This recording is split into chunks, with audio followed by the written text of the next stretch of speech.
The U.S. and EU's intervention into Ukraine's government has resulted in the U.S. and EU's illegal sanctioning of some of the most influential Russian and Ukrainian individuals. If you're confused about how we got here, you're not alone. Let's go back and review the events that led to today's situation. After months of peaceful protests in Kyiv, wait, let's put the skids on that story. And go back a bit farther. Let's return to 2004 and the Orange Revolution.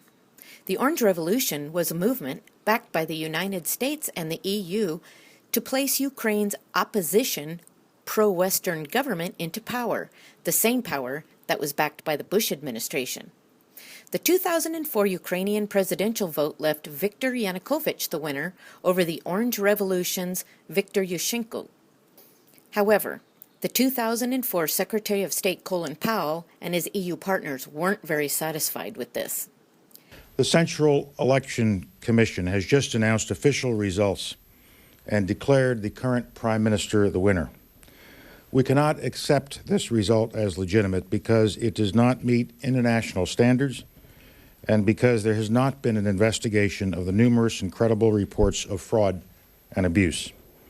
If the Ukrainian government does not act immediately and responsibly, there will be consequences for our relationship, for Ukraine's hopes for Euro-Atlantic integration, and for individuals responsible for perpetrating fraud. Also this morning I have spoken with EU Commission Chairman Barroso and with High Representative Javier Solana about the situation in Ukraine, and I can assure you that we share a common goal and perspective of the situation. The only real suggestion of fraud comes from the exit poll clash with the ballot results. In the Ukraine, if anything was faked, it was the exit polls, not the ballots or the counts. The Ukrainian exit polls favored a pro-Western opposition leader, Victor Yushchenko, and so did the Bush administration. Who paid for those exit polls? According to the Los Angeles Times, the poll showing the widest Yushchenko lead was financed in part by the U.S. Embassy and other Western diplomatic missions. So why should anyone in the Ukraine believe in an exit poll financed by Western interests favoring one pro-Western candidate? It gets worse. Reuters tells us the organizations conducting the most important exit polls were the Kyiv International Institute for Sociology and the Razumkov Center. Who supports the Razumkov Center? According to their website, they receive financing from various Ukrainian government institutions, but also from the Democracy Encouragement Foundation of the U.S. Embassy, as well as the RAND Corporation, Britain's International Institute for Strategic Studies. Sounds pretty legitimate to me. That in Ukraine, in the years of independence, there are very many violations against the Ukrainian people, very many. And there are no statute of limitations. And there will come a time, I talked about this more than once, that we need to create a National Bureau of Investigation and to investigate these violations, these crimes, how Ukrainian people were robbed, how you worked in the National Bank, how you worked as a prime minister, and what you did. What do you have in mind? You know very well. Victor Andreevich, I want to say to you again, the issues of General Prosecutor's Office are not issues for the government and not for the Prime Minister, but for the President. And I had no relationship to them. What? You call facts, you call them falsifications, and you really think that in Western Ukraine there were no falsifications. You know that 1,200 documented violations took place. But I repeat, these are our people, our voters. And when you talk about Moscow and Putin, you know what are the issues that he came here for. I don't want to say that he didn't support me. Yes, exactly how you were supported by Western countries and supported by America. I don't want to talk about this. I want to talk about the future. So the presidential vote was annulled and a re-vote issued for December 26, 2004. This time, new voting laws were put into place, similarly to the ones going on in the U.S., that kept approximately 4,800,000 Ukrainian voters from participating. Many claim to have been thrown out and humiliated. And you guessed it, the U.S. pick, Orange Revolutionist Victor Yushchenko, won. Biden met first with Ukrainian President Victor Yushchenko. He came to power in 2004's Orange Revolution. Since then, relations with neighbouring Russia have worsened. Yushchenko's aggressive bid to join NATO has angered Moscow, but Biden said the United States would support Ukraine as it chooses alliances. We're working, as you know, Mr. President, to reset our relationship with Russia. But I assure you and all the Ukrainian people that it will not come at Ukraine's expense. Are you starting to get the picture here?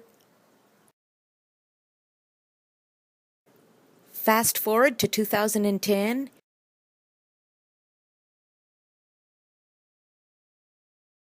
I'll give you one guess who Yulia Tymonshenko was. She co-led the Orange Revolution. It's February, and this time, the people's choice for president is Victor Yanukovych. Yulia was the prime minister of Ukraine underneath Victor Yushchenko from 2005 to 2010. What happened after Victor Yushchenko was no longer the president?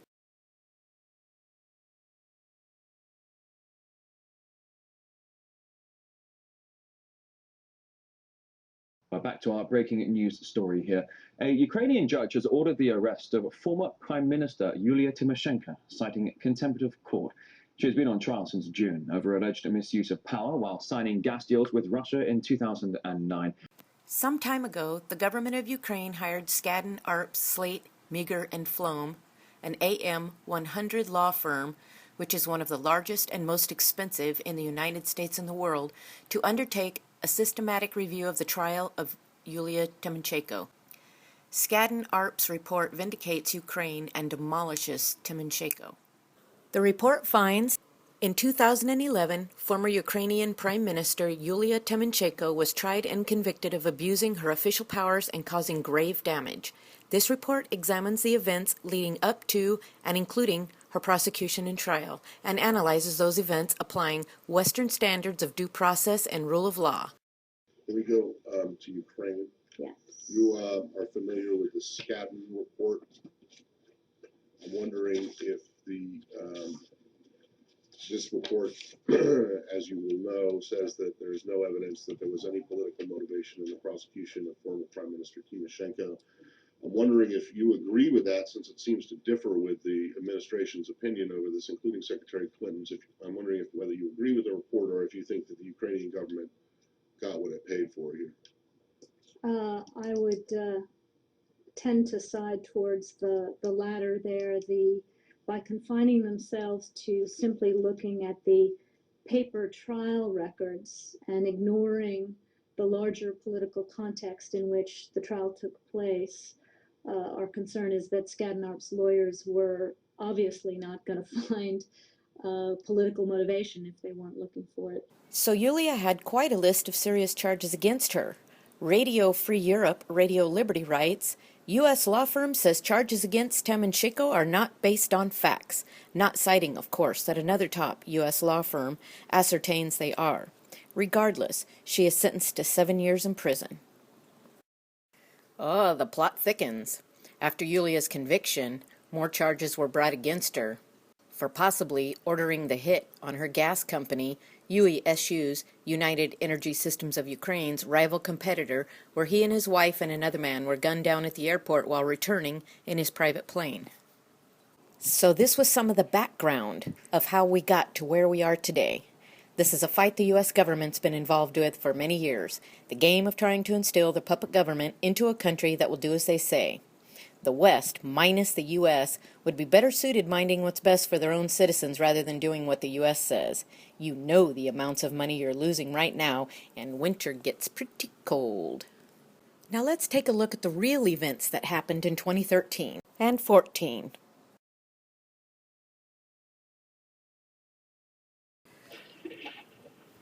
After months of neocon pro-U.S. protesters took over the streets in Kyiv, violent clashes that resulted in at least 88 deaths shook the streets of the Ukrainian capital. In a leaked phone call between the EU's Catherine Ashton and Estonian Foreign Minister Urmas Paet, which is all over YouTube, Paet informs Ashton Olga had informed him the snipers belonged to the new government in Ukraine. That would be the Orange Revolutionists, not Yanukovych's forces.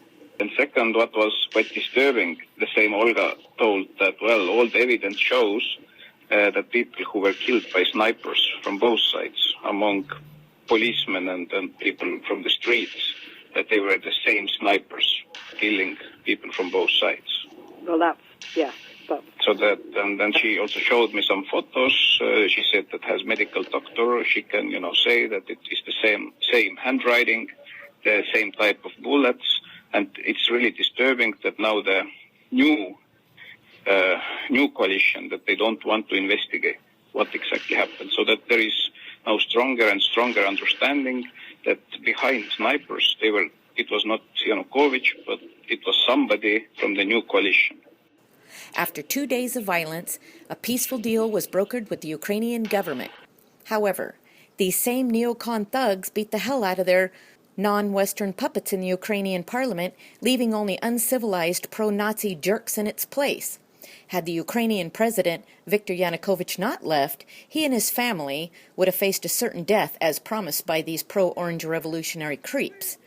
Of course, now that they were in power, they voted to remove Yanukovych as president and place Yulia Tymonshenko's corrupt Orange Revolution thugs in with the goal of holding presidential elections in May 2014. Let's just look at what a fine, upstanding jerk this long-haired is as he goes into a TV station with his goons to force the guy to sign his paper. Otherwise probably risk getting his legs broke.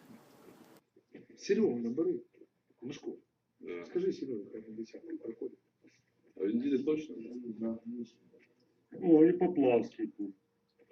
Вот, кто тут є у нас? Машка, пиши, ручка, пиши. Я сказав, швидко пиши. Напиши. Собака ще піде. Бігом пиши. Ти будеш брехати на Україні, бо я тобі роздам. Не доторкатись собака. Бігом пиши. Ти москальський не потрібен. Бігом пиши, пиши швидко заяви, пиши. Ти москалюга, пиши. Я москаль, я мешканський українець. Ти українець? Гівнюк ти, але українець, сука, блин. Ти агітував за Москву, ти брехав, ти весь час брехав українцям, ти будеш далі на блокшину вішати за наші гроші. Пиши бігом, я тобі скажу. And check out this fine specimen at the prosecutor's office. Що це ви робите? Ваші часи. Закінчиться. Як ви зараз робите? Ви не перед себе людьми, бо савка приведу собі. Олександр Іванович. Що не буде? Вбивця, який признався. Yushchenko barged into a prosecutor's office in central Ukraine and attacked an employee while demanding to see the prosecutor, who was not there. He then began to terrorize staff members, assaulting one of them and threatening to tie him up and drag him out, quote, like an animal. The State Department's video, Sanctions, How Did We Get Here, gave this as the choice that was on the referendum in Crimea. But that's an outright lie. This is what the actual questions were. More than half of all the ballots have been counted, and it seems that overwhelming majority of the Crimeans have supported the idea to join Russia. Of course, we know that there were two questions on the ballot sheets, whether Crimea should become part of Russia, whether it should revert to 1992 constitution and stay with Ukraine with a larger autonomy. Well, judging by what we saw coming from the Election Commission of Crimea, 95.5% of Crimeans have voted to be part of Russia. And that's considering a very high, unprecedented turnout for the peninsula, with 79% of the population taking part in the voting. But I know what the result will be. We are going into Russia. We are going home. The referendum was held under the watch of 135 observers from 23 different countries. RT caught up with 2 of them who told us that the vote was held according to international law. Referendum has been organized quite professionally, concerning the fact that there was very little time to prepare all the institutions, to prepare all the staff for polling stations, for electoral commission. Very peaceful, calm, and it was organized according to most basic and most important international standards. All the day, I was as an observer in different places, in Simferopol, in Sevastopol, and I can certify that it was a democratical choice and an historical choice for the people.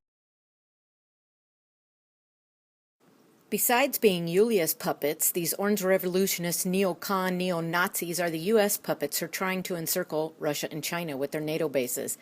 U.S., you always want to steal gas, the oil, the gold, blood from other countries. That's always your agenda. And P.S. John McCain, Victoria Nuland, John Kerry, stop saying "and the American people" in your speeches. In case you haven't noticed, you don't represent us or our will.